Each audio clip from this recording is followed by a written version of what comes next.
Hello, everyone, and welcome. We are now live. Feel free to say hello in the chat and let us know where in the world you are logging in from.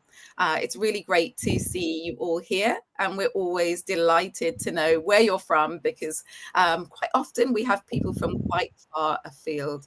I'm Jenny Garrett. I'm an award-winning career coach, author, and leadership trainer. And together with my team, we deliver impactful development to support those from underrepresented groups to progress in the workplace, as well as supporting all leaders to make inclusion happen. My latest and recently award-winning practical and empowering book is Equality versus Equity, Tackling Issues of Race in the Workplace. I want to say a huge thank you on behalf of my social enterprise, Rocking Your Teens. Your donations have gone towards increasing resilience, inspiring and raising aspirations in teenagers. And if anyone wants to find out more about Rocking Your Teens, you'll see my colleague Tanya put the link to Rocking Your Teens in the chat. So what are we talking about today? We are talking about class ceilings, not glass ceilings, which you may have heard about before, but glass ceilings. This session confronts the systemic inequalities that prevent people from reaching their full potential, regardless of their background. I want to just clear up a couple of things that you might be questioning. And the first is, well, what do we mean by class and what do we mean by social mobility?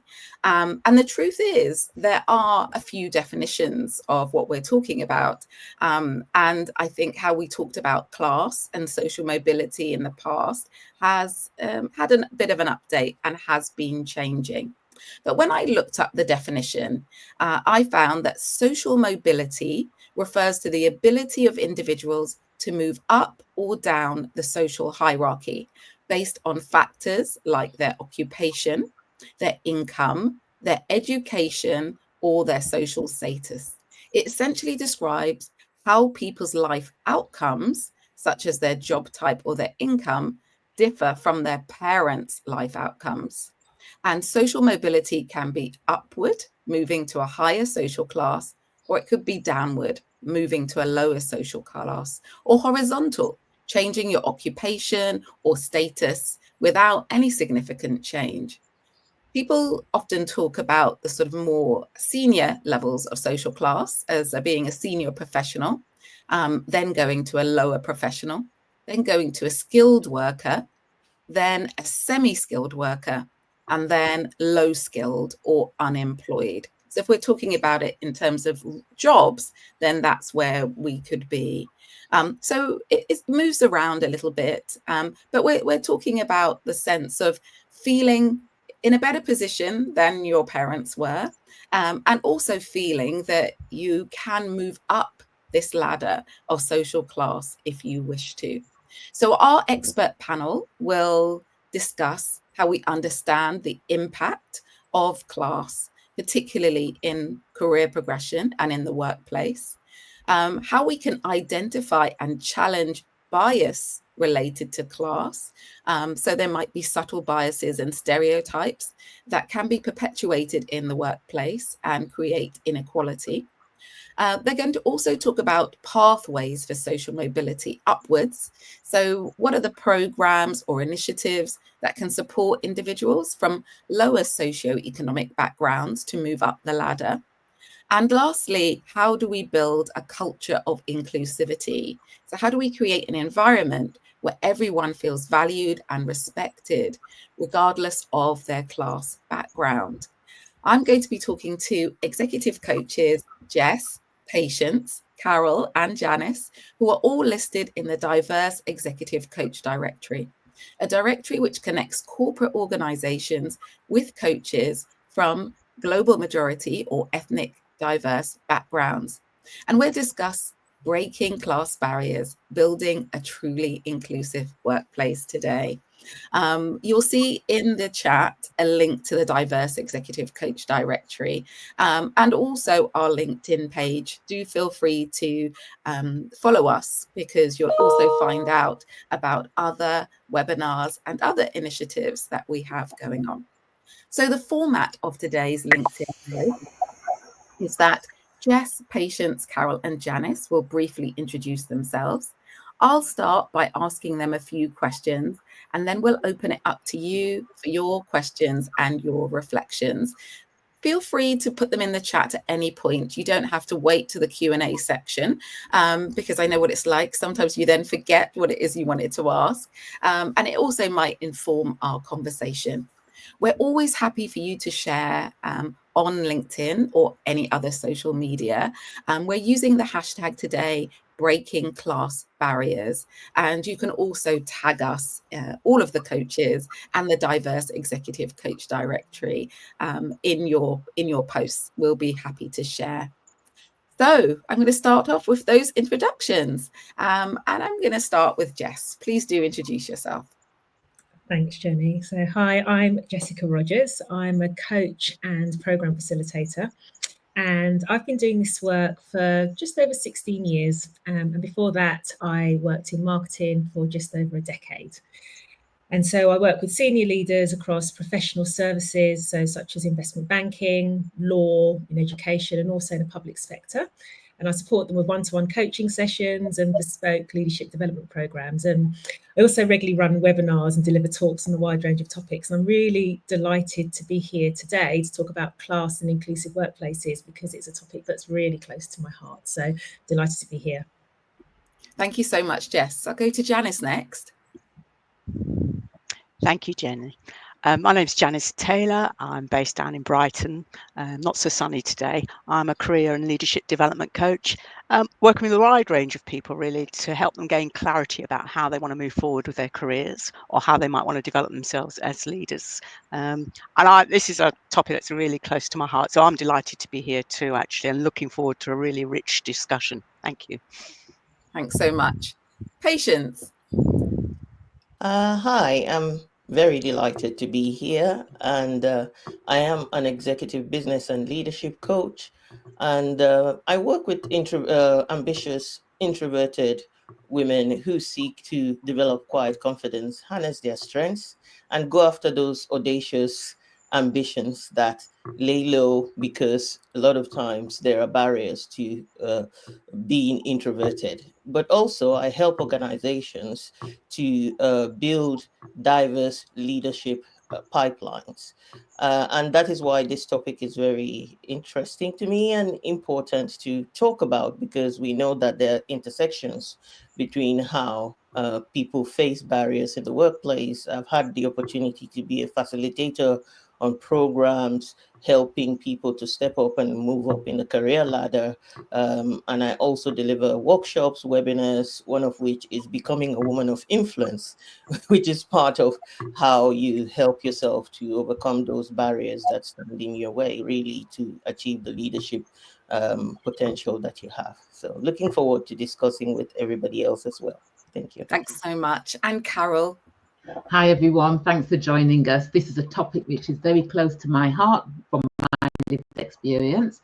I'm an executive career leadership coach, speaker, trainer, author, founder of Abounding Solutions, and author of the book, Quietly Visible, Leading with Influence and Impact as an Introverted Woman. And I coach leaders to lead with confidence, influence, and impact. And I specialize in introverted women who are senior leaders and leaders from underrepresented groups. And I also provide a range of training, workshops, webinars on personal development, leadership development, and career development that help organizations to develop their talent. Thank you so much. As you can see, we have an amazing panel of coaches here today with such a wealth of experience and knowledge and expertise. So really looking forward to this discussion. I also just want to acknowledge those who are here. Hi, Gladys. Hi, Rose. Hi, Jaya. Hello, Marie. Hello, Francisca. And hello, Felicia. And Felicia says that she is in Nigeria, so she's winning when it comes to furthest away. We've also got Natalie and Rabia as well. So welcome, everyone. Really happy to have you here as part of the conversation. As I've said, feel free to type in the chat. Feel free to add your questions or thoughts and reflections as we go. So my first question to you is, given your own journeys as executive coaches in the UK, how has your personal experiences or your clients' experiences with social mobility, both the challenges and the triumphs, how have they shaped your understanding of the class ceiling? And I'm going to go straight back to you, Carol. Okay, so yeah, so both my own personal experience and as a child of immigrants, the Windrush generation, and also that of my clients. Not only has these class barriers shaped how we view ourselves, or how I used to view myself, and how a lot of my clients view themselves personally, but also the external barriers that they have to navigate as well. So some of those internal barriers could be things like imposter syndrome, which can be very rife when you are in the minority to the dominant group. Research shows that those who are in the minority to the dominant group are more likely to experience it. Self-doubt, that not believing in yourself. And when it comes to having those external challenges, it's things like not having access to networks, or not knowing how to navigate those networks, and not having access to opportunities as well, and knowing how to navigate networks and systems. And when you have multiple intersecting identities, this can further compound those challenges. So if you're from a socioeconomically disadvantaged background, if you're someone from maybe what's considered an ethnic minority group, if you are a woman, if you are someone from the LGBTQ community, then these challenges can be further compounded. And that's something that I see time and time again with the clients that I coach. And I'll give you an example of how this has played out with a client of mine. So she was from a working class northern background, child of a single parent. Her mum was a single mum, grew up on a council estate, first in her family to go to university. And she worked in what is still considered an elitist profession. And her colleagues were people that had been to Eton or Oxbridge, and she just felt out of place there. She experienced imposter syndrome. She wouldn't speak up and assert herself in meetings. And it was like she was lacking what I call psychological privilege when she was in those rooms with her colleagues. But what coaching did for her was it enabled her to accept herself as she was, and that she had earned her seat at the table. And there's an analogy that I use, which I often use with clients who experience similar challenges. And I will ask them, if you were to drive from London to Birmingham, what would you take? And they'll say things like, well, I'd go along the M1, the M6, blah, blah, blah, blah, blah. And then I'll ask them, well, supposing the M6 was blocked off, what would you do? And they said, oh, well, I'll just divert in the sat nav. And then I'll say to them, and where would you end up? And they'll say, Birmingham. So I'll say, so you've reached your destination? And they'll say, yes. And so I say, just like your colleagues at the table, you've arrived at the destination. You may have taken a different route to get there. Your route may have been more scenic because of the challenges that you've faced, but you've arrived there nevertheless, and you've earned your seat at the table. I love that. Very, very inspiring, and a really great analogy for all of us to think about. Yeah, I really love that. Thank you so much, Carol. I'll ask Janice next. Your thoughts on this question? Yeah, thank you. I guess I wonder, when I think about my own background as a child of immigrants, again, the Windrush generation, I ask myself, could I do today as a young woman, if I was a young woman, could I do today what I was able to do in the 70s and 80s? And I'm not so sure that I could actually. I'm not entirely convinced that those opportunities and those pathways are there in the same way.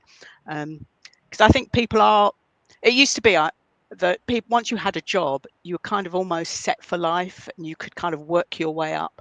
And I'm not convinced that people can necessarily do that in the same way, actually. We now have what I refer to, what I believe is called the working poor. People are working full time, they're working long hours, but they're still not quite able to work their way to a good life, I think, actually. And what I'm noticing with my daughters, funnily enough, with some of my daughter's friends, actually, who, again, they've got themselves on a degree course, but they can't fully access that because they're having to work to make ends meet. So they're not fully able to, so because of their backgrounds, they don't have parents who can necessarily support them while they work through a degree. So they're having to go out and work long hours to make ends meet. And quite a few people are potentially dropping out because of that. So I think it's a really quite a complex area, I think, actually, this whole thing about social mobility. And I suppose I'm wondering, have we gone backwards in some ways? I'm hearing that. I'm hearing this sense of actually those from lower socioeconomic backgrounds.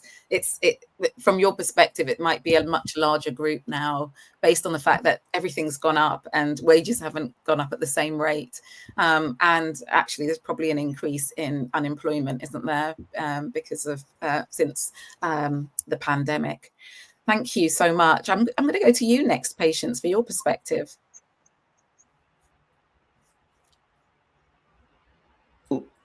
I have to unmute myself, sorry. We can hear you. Yeah, so lived experience, as I was listening, when you first did the introduction, you talked about a socioeconomic class from our parents. And for me, that lived experience, I know someone's here from Nigeria. I'm originally from Nigeria. I guess I would look at this topic in kind of three parts then. One is, my background, and then being an immigrant, and then thirdly, clients. So when I think about class and class barriers, there's the idea of the visible versus the invisible. You hear people say, a lot of Africans say, my parents wanted me to be a doctor or lawyer, all sorts, because there are specific careers that are like set you up for life, move you from one class. And I was brought up knowing that my parents came from a very, very poor background. So all they did, or most of their lives, I remember my dad used to say, if I have to clean toilets for you never to experience poverty, I will add that to the resume of what I do. Of course, he was an electrical engineer. And also Africans will always pray and go, may your children exceed your level. So from childhood, I knew that I was going against visible social barriers, and that meant going to the best primary school that was available there, not the one everybody else, or going to boarding school. So I didn't think of myself as privately educated, but I went to boarding school, and that was deliberate. I went amongst the ruling class, which was military at the time. So I went to a military boarding school where they selected just a couple of people. And then university, I went to one of the top three. If you mention that, it means that even when you are immigrating, they don't overly investigate your documents for that reason. So there was mobility for me, being able to move across, being able to change my own destiny and destination from what my parents had. Then coming here, coming into the UK, what I didn't, then you now faced the invisible that you didn't know when you stepped into the workplace, like things like your culture makes you different. And so the way you speak, your accent, and all sorts of things. And you then find that there are barriers placed as a result of that. They are invisible, you don't see them, they come through the recruitment process and all sorts of things, and they carry on into moving up the ladder. And so for me, for some clients that I have worked with, they have faced, I remember I used to think of maybe this whole idea behind discrimination from a race point of view and all that stuff. But I worked with somebody who by all intents and purposes on the surface wouldn't look like they had barriers, but they came from a different place and now moved to another European country. and they were experiencing that barrier of, you're not one of us, you don't speak like us, you don't have the same accent, you don't have the same background. And I had to work with them to overcome that by helping them look at how they could navigate those barriers, how they could look for sponsorship, how they could look for opportunities that elevated their presence within the space that they were in, and they were able to then overcome those barriers. Thank you so much. And thanks for sharing your own lived experience there. I think that's really important. And the fact that actually your education was the thing that was the bridge for you and enabled you to be more accepted by other classes. I mean, it's interesting. Should we have to change? Should we have to move up? You know, there's a lot of questions here, isn't there, about this idea of social mobility? Do we have to be mobile? Is there some and to what extent? Should we always be striving? Because by virtue of, if we all move up, someone else is still going to be above us. So there's a question coming for me about the fact that society doesn't really want to be equal, I don't think. But Jess, I'm really interested in your perspective on these questions. Yeah, thanks, Jenny. And I would want to pull on some of the threads that have already, been highlighted. So, myself too, I'm a child of immigrants, and education for us was always the way out. It was always like, the way to have a better life is to have a better education, is to go to university. So university was almost like a given rather than it wasn't a choice. It was when you girls finish university, I'm one of three girls. But actually, what I'm finding increasingly with my clients is that what they're having leveled at them. So they've worked really hard. They've had that view that maybe university is that way to move up in the world, to get a better career, to get a better place in life. But then it's levied at them. Well, so many people go to university these days. So it's not just about going to university. It's about which university did you go to? And then there's perhaps the assertion as well that, okay, you didn't go to the right university or the right schools, and is this a DEI thing? Are you in this position because people are trying to, tick some boxes, fill a quota? And so when that comes into play as well, it makes that class ceiling, I think, more pronounced when that snobbery comes, I call it snobbery, comes into play.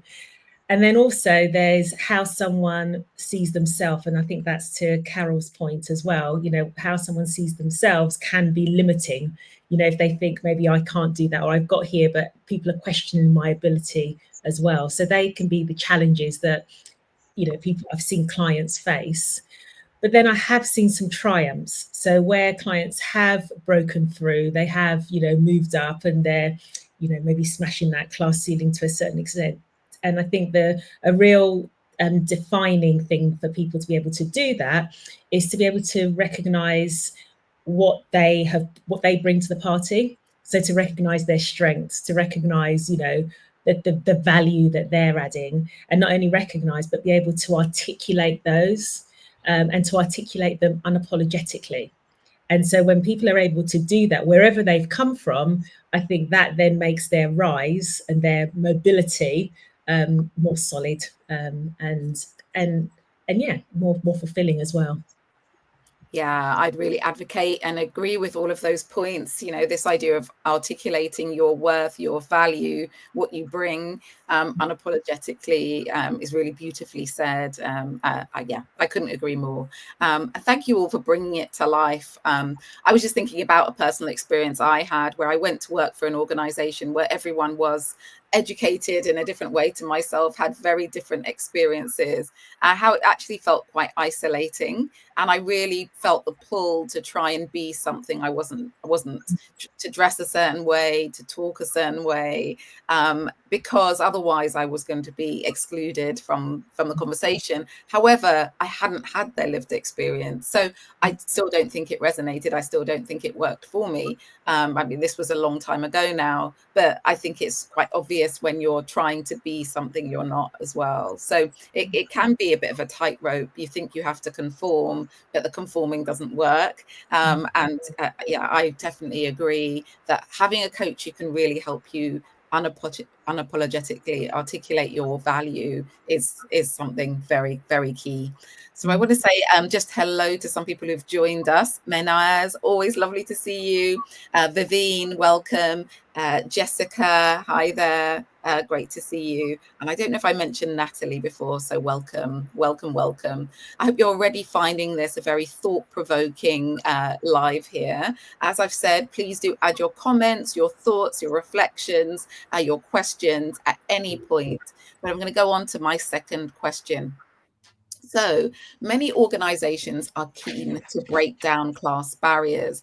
I definitely know in the work that I've been doing with organizations, they're talking about class a lot and saying, you know, actually, perhaps we've been talking about ethnicity a lot, but what about the intersection of class and ethnicity? Or what about ethnicity, class on its own? There's a wide group of people that this impacts. So I'm curious, from your perspective, drawing on your client work, what are the most common yet often unacknowledged class biases you've observed hindering talent progression? And could you share a specific client example where you helped an individual navigate, overcome that kind of bias?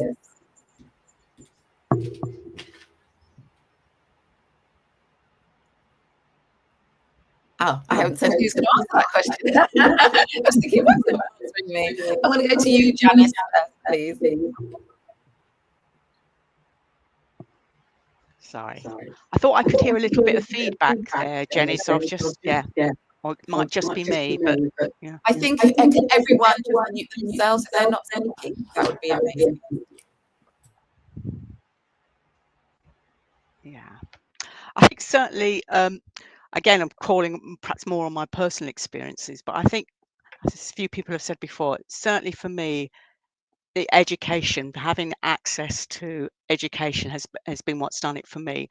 And one of the things it's done for me, and I think it potentially can do it for others, and whether they is raising your expectation. And I think it might be linked to, I think it was Carol that talked about the imposter syndrome, recognizing that it is possible to expect more from life, and to expect that you can potentially lead a good life and build a good life for yourself. So, and I think again, drawing on what was said earlier about, you know, being able to stand in your strengths, knowing your values, knowing that you can sort of stand in your space and own what you've already achieved. And I think sometimes it's worthwhile people stopping and thinking about, despite all the barriers and all the obstacles, I am, to quote Elton John, still standing here, still standing in this space and able to build a life. So that's certainly one thing I would look at, actually. And if organisations can help people to do that, whether it be through coaching or from looking at a wider pool, just knowing where the people are coming from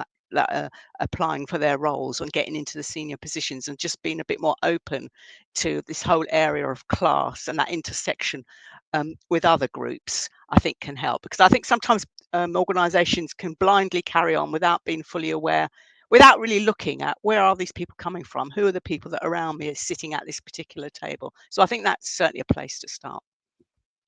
Great practical tip. Thank you so much, Janice. Carol, what are your thoughts?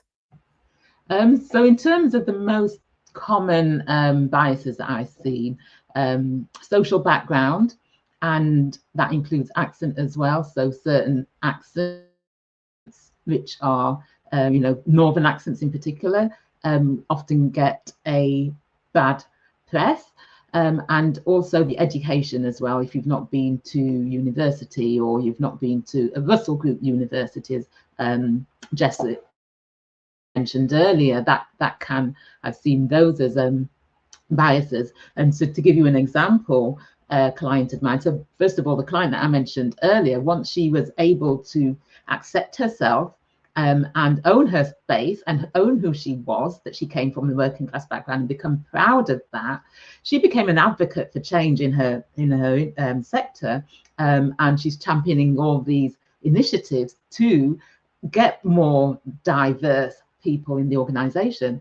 But this particular example that I want to focus on here, it was a black man working in a field which was still very much white, middle class, male dominated, and his other senior leaders were white and from a different socioeconomic background, and they'd all been to Russell Group universities. He'd just been to the local university. No, sorry, I shouldn't say just been, but he had been to the local university. And he said that he had a communication problem. I couldn't understand why, because he communicated very articulately to me. And so when I sort of dig deeper, it was because he had an accent which was different to his colleagues, as the Jamaicans would say, who were very speaky. And that used to make him feel very anxious about speaking up. And so when I asked him what he was like when he was with his peers or with his team, and he said, well, he doesn't have an issue. And he began to realize that it wasn't that he had a communication problem. It's just that being in an environment with those people who were different for him was bringing on that anxiety that he wasn't as good as them.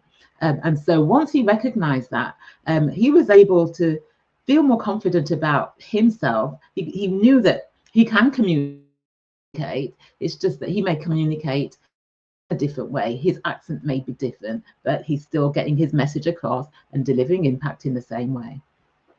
Thank you so much, Carol. And accent bias is a big one. There was some research done and they found that Birmingham accent and a Caribbean accent were associated with less intelligence.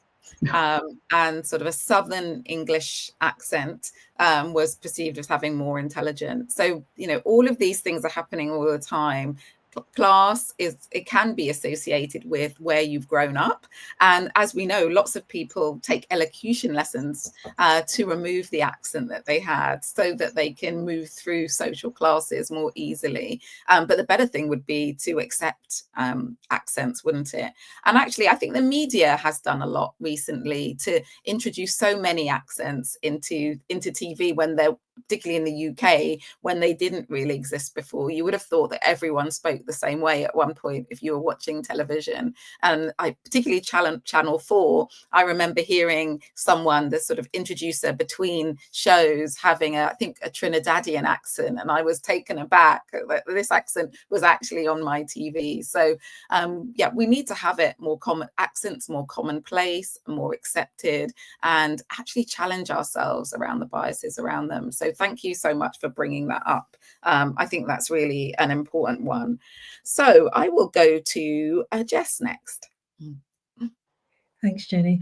So I was thinking about this slightly differently. So I was thinking that sometimes the biases are unrecognized or unspoken about. So sometimes the biases can be around the way that feedback is given. And so, somebody who perhaps hasn't grown up in an environment where that networking and talking about yourself and talking about your accomplishments is normal for them may get feedback, or I've had clients, in fact, who've had feedback saying, oh, you're not quite the right fit. And that feedback actually isn't very actionable. Being told you're not the right fit, what that does, and I've seen it happen, it erodes your confidence because you think, well, you're telling me I don't fit in.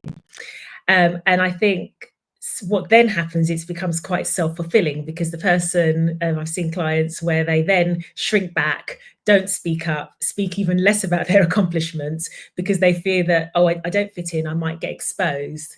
And so I think there's something that might happen in organizations where there's a common way of giving feedback, or a common way of perceiving people, or perceiving excellence, or perceiving people who are good at their jobs.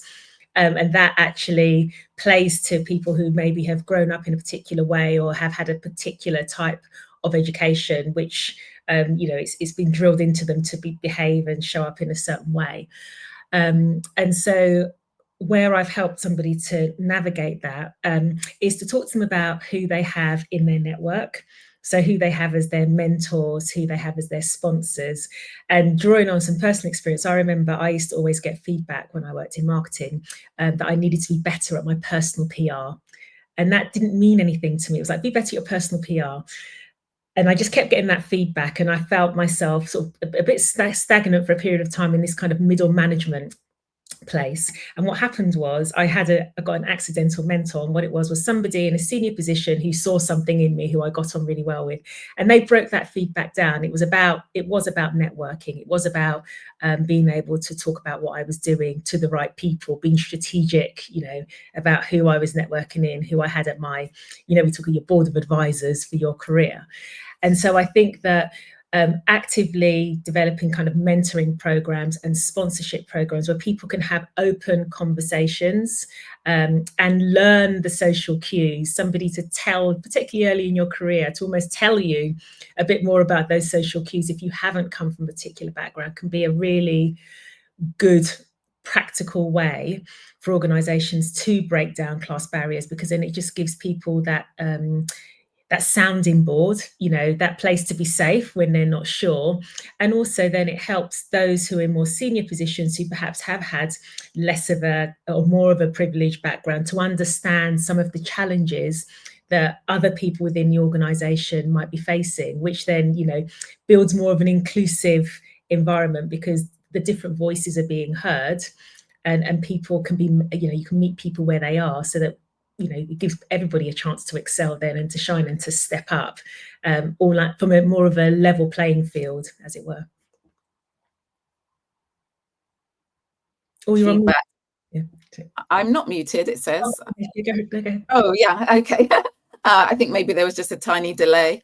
Yeah, I was thinking about when you said that about working on your personal PR, there's also, you need to have more gravitas and presence.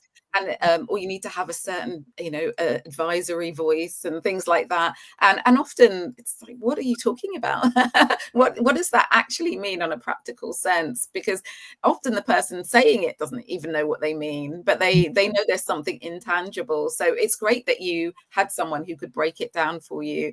And I think it's a real call out to anyone who does give feedback to actually break it down and say what this looks like in practice is, but also anyone who receives the feedback to say, can you break it down for me a little bit more, because I'm not clear on what that looks like. So there's this two-way piece, which I think is really important. Of course, you have to feel safe, because if I don't feel safe to ask you the question, I'm not going to do it, because you might use it against me. So you've got to create that right environment in the first place. Yeah. So Patience, your perspective on it. Yeah, when I think about the issues in organizations, one thing that comes up obviously with the whole idea about class barriers is the cultural bias. So we talk about the accent, but there's also, coming from a different culture, you have certain nuances, certain things that are acceptable, certain things that are not. And then when you come into the workplace, you have to learn to adapt, but also you want to bring yourself to work. So you bring your cultures to work initially. So I remember in the earlier part of my career, I know that coming from an African background, there are ways that you show lots of respect.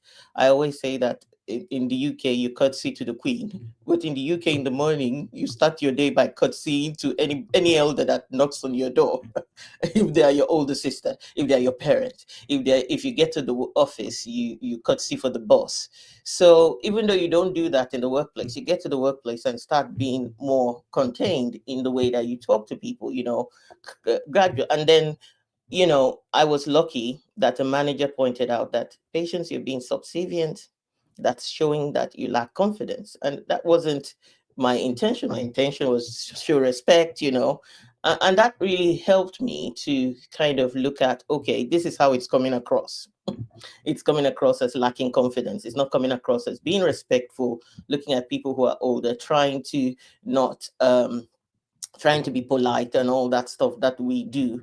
I guess overly respecting, that's part of culture. Then when I stepped out as well, so the other element is the networking or developing social capital that impacts on people who have a different cultural way of seeing things, or you have a different lived experience to other people. So I'm looking at it from how, that a lot of conversations are had around social activities that people do in the office and how you can get excluded. So in another workplace, I found out that the unspoken culture was, if you're great at exercising, going out there, doing marathons, doing all that, you belong, and in fact, I saw it as a culture that I could integrate myself into. So I started running and joining them to run. And what happened was my boss came along for was in one of the competitions that I went for. And I said to her, I don't think I will survive this. And she said, don't worry, I'll be back shortly. And she's a very fast runner. And she went ahead, did the run, came back, and supported me to the end of the run. So again, this then talks about how people can navigate the space through deciding to adapt, so you move in from the class or whichever barriers, and it kind of helps remove those barriers when you find where can I adapt. And in terms of clients, that's exactly what I ask them to do. Own your identity. Ask yourself, where can I bring people into my way of living in the world? Or how can I adapt, and how can I integrate, and in the process show people a different flavor? I always say that the whole cultural understanding and intelligence can lead to great flavor, and it can lead to great, beautiful experiences around in the workplace if people are willing to, you know, be interested in other people, and it increases psychological safety and a sense of belonging in the workplace. Lovely. I love that. Thank you so much. And thanks for bringing that intersectional piece, whether we're talking about women and social class, ethnicity and culture, or other intersections of identity, they all make a difference. Just talking today has reminded me of just a few examples that people have shared with me. A young woman from a lower socioeconomic background who had got a really fantastic job and had managed to get on the property ladder, which is not an easy thing to do in the London area as a young person, being asked what her postcode was. And when she shared it, sort of people turning their nose up, oh, that's where you've decided to buy, when instead they could be celebrating her and what she's been able to achieve. That's what this bias in terms of social class can look like. Accent, as Carol said, but it can be even the shoes you wear, the handbag you carry. People are making these judgments all of the time. And actually, maybe they don't even realize they do it. But when you're on the receiving end, you can really feel it. And so, I encourage anyone listening to be thinking about that. What am I inadvertently saying, when I'm talking, interacting with other people in terms of the judgments I might be making, or perhaps holding the mirror up to them and showing others that they're making those judgments. So thank you so much. As I've said, anyone who's listening, please feel free to add questions, reflections, insights that you're getting so far from this conversation. So my next question to you is, beyond individual coaching, and we've heard that you're all exceptional coaches who can make a difference in the lives of individuals. How can executive coaches, specifically those who have diverse lived experiences, proactively partner with organizations to design and implement effective pathways for social mobility? So we know one-to-one coaching works and it's absolutely fantastic, but maybe there's more we can do on a larger scale to partner with organizations, which we love to have programs, we love to support a larger group. So what are some of the tangible, impactful initiatives you've seen or championed that actually genuinely create equitable opportunities? And I'm going to start with Jess this time. Thanks, Jenny. I think some graduate outreach work that I've seen being done has been really impactful. So, where perhaps traditionally large organisations have gone to Russell Group universities for their graduate outreach and, for the graduate training programmes, I've seen organisations, one in particular, who are going to other universities, not just the Russell Groups, and they're also equipping their employees who are going out as ambassadors, and they're specifically working with employees who haven't necessarily taken a very linear traditional path to get to their senior management role, and that can be from education and also through their career paths as well.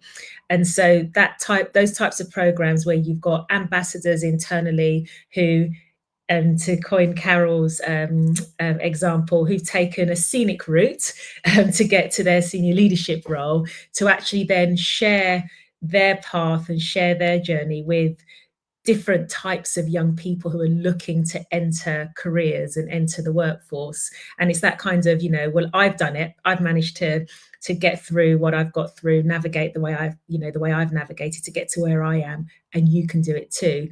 And so the work I've done with them is helping them to put together the programs, but also working with the individuals who are acting as ambassadors, because sometimes, as I think we've all said, people can hide their backgrounds because there's a level of perhaps shame or a worry about, not fitting in or being perceived in a particular way. So to be able to own where you've come from, to own your journey, and then to talk about the journey as well, to bring others on board, can be really powerful and impactful as well. And then you're reaching people at the start of their careers, which I think is really important.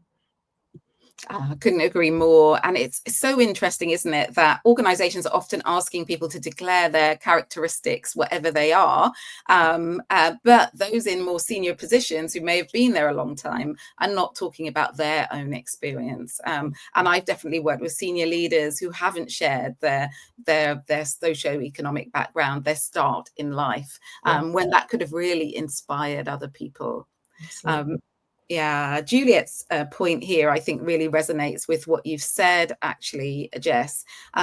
She was talking about the fact that where you got your education from, especially for promotions, shouldn't really matter, especially when often degrees could be a really long time ago as well. It's more about now your experience, what you bring to the table, and the skills you bring.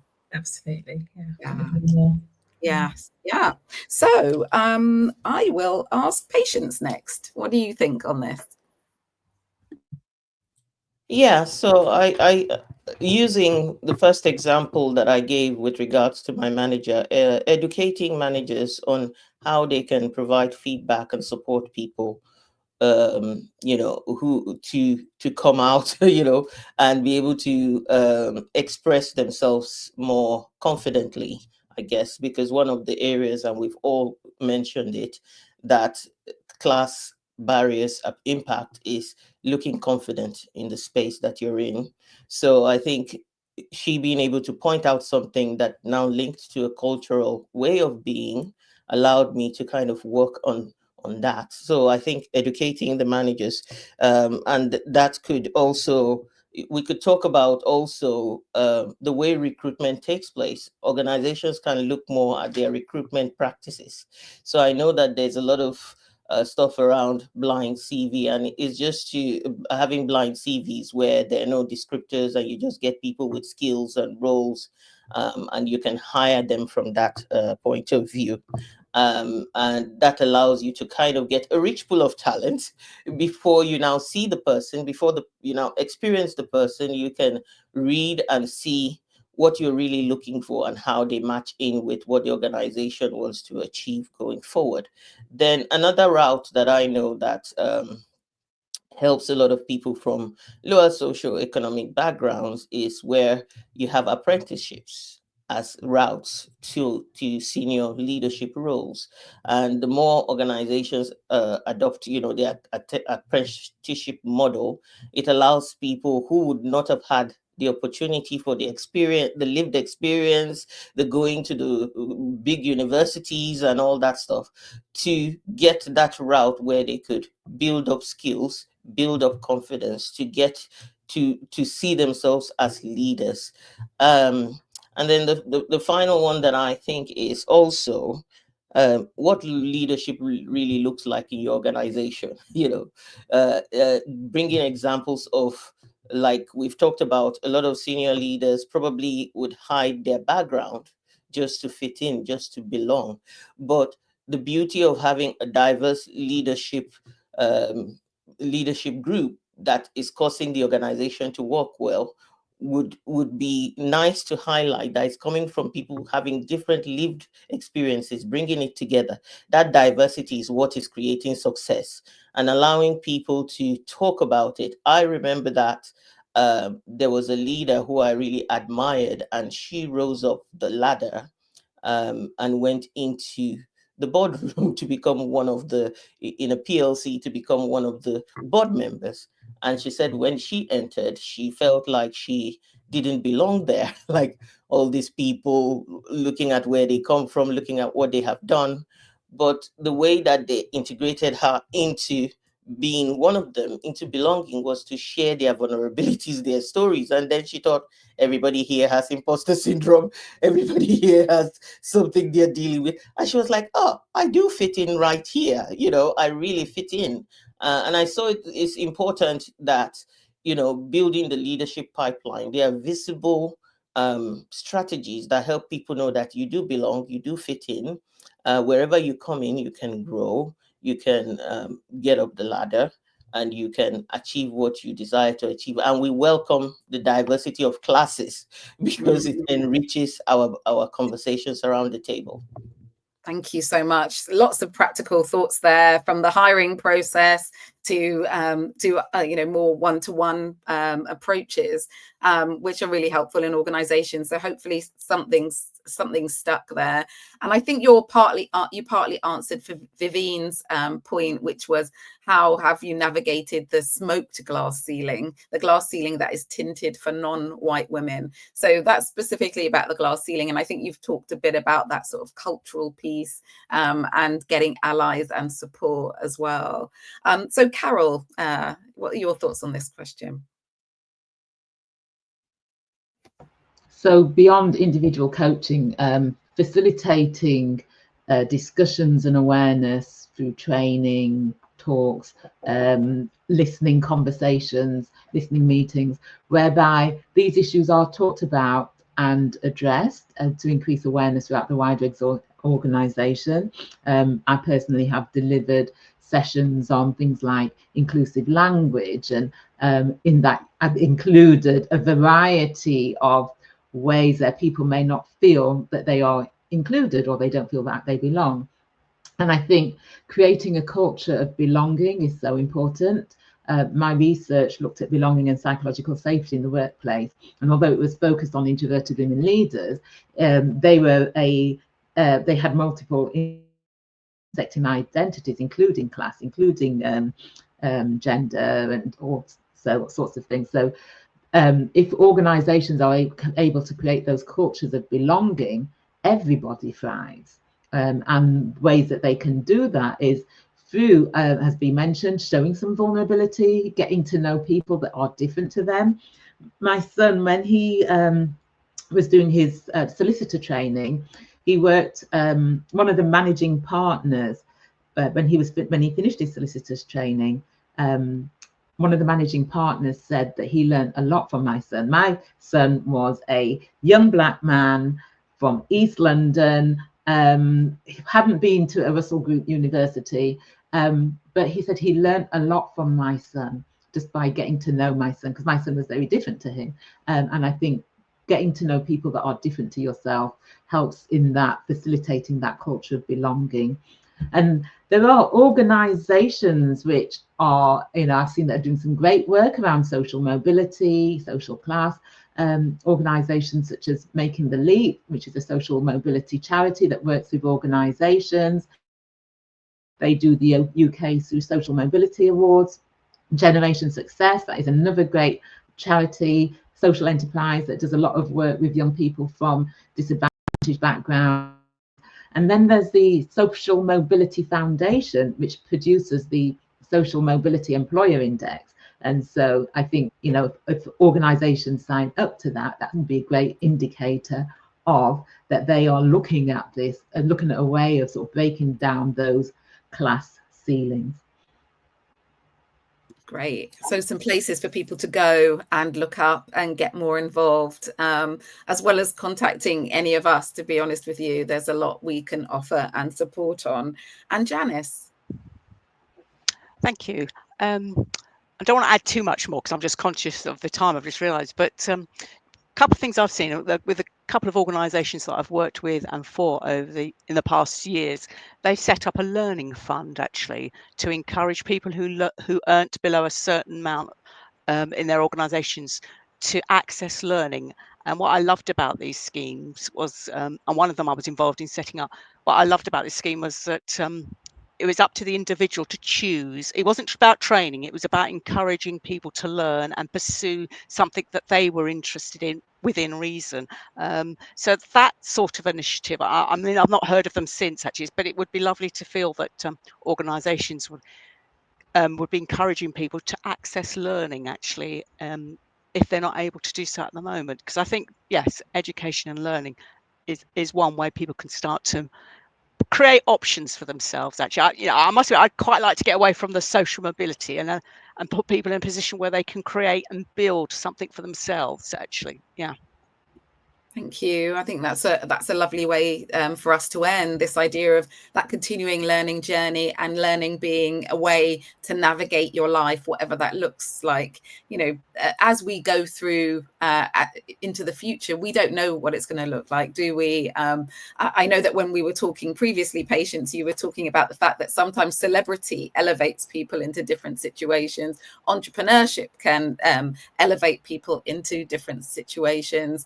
With AI and everything and the way we're accessing information, if we're all going to have information, the same amount of information and the same access to it, will education be the key, or what you do with the knowledge you have be much more important? Your creativity, for example. So I love the way you talked about broadening it, actually, Janice, because maybe this will, if good things happen, this will be a conversation we don't need to have in the future. And that would be really fantastic. I want to thank you so much for your time, your insights. I just want to acknowledge Maynaz's point, first of all, that Maynaz has faced bias from a certain set of people, and actually went into work without her headscarf, but was treated differently by some people, even though she'd been encouraged by her line manager to be herself. So she put it back on. So this, I think that acknowledgement, that journey to being yourself, being unapologetically you, and showing up and valuing what you bring, can be really difficult. And I appreciate the fact that you've brought that to the table, because none of this navigation is easy. Having a coach beside you, having a mentor, a trusted confidant, a sponsor, having those people beside you on your journey is really key. Because you might be working with people who haven't navigated it before, and they might not be culturally aware, socially adept, even just considerate. And so sometimes you're walking into a bit of a minefield. So that acknowledgement of having someone on your journey is really important. Otherwise, what we do is we try things and then we don't try again, and we end up in the same position. So thank you for bringing that example. And I want anyone who's potentially a leader to be considering, if I'm telling someone to be themselves at work, when they show up as themselves, I need to be able to accept that, or don't say it in the first place, because otherwise it does more harm than good. So thank you for bringing that point. I think it's very, very important. And I really want to thank Carol and Jess and Patience and Janice for all of their wisdom. As I've said, you can find them in the Diverse Executive Coach Directory, a directory that has been set up to connect corporate organizations with the very best coaches in the country. They are all amazing. I vouch for them personally. And I do encourage you to follow them on LinkedIn, look up their profiles, get in touch with them and see how you can work with them. So thank you so much for your time, your intention, your comments, your questions today. It's been a really thought-provoking, I think, hour together. Do connect with us, and our next session will be in September, and it's a very interesting topic. It's called the trauma advantage, leading with vulnerability. So it's really about this idea that actually we are working with people who perhaps have experienced some trauma in their life, or generational trauma in their experience. And what can we do to recognize that, create safe spaces, develop strategies to help them heal and grow, and also potentially turn vulnerability into a strength? So thank you all so much. Really appreciated you being here with us today. And do share this LinkedIn Live. It's going to be sitting exactly where the event is on LinkedIn. Share it with colleagues, share the wisdom, share the knowledge, share your insights, and use that hashtag that Tanya's been sharing with you. Oh, and lastly, we do have a survey. Tanya's added it in the chat, so do feel free to give us your feedback and also let us know what you'd like us to talk about in the future. Thank you so much, everyone. Take care and enjoy the rest of your day.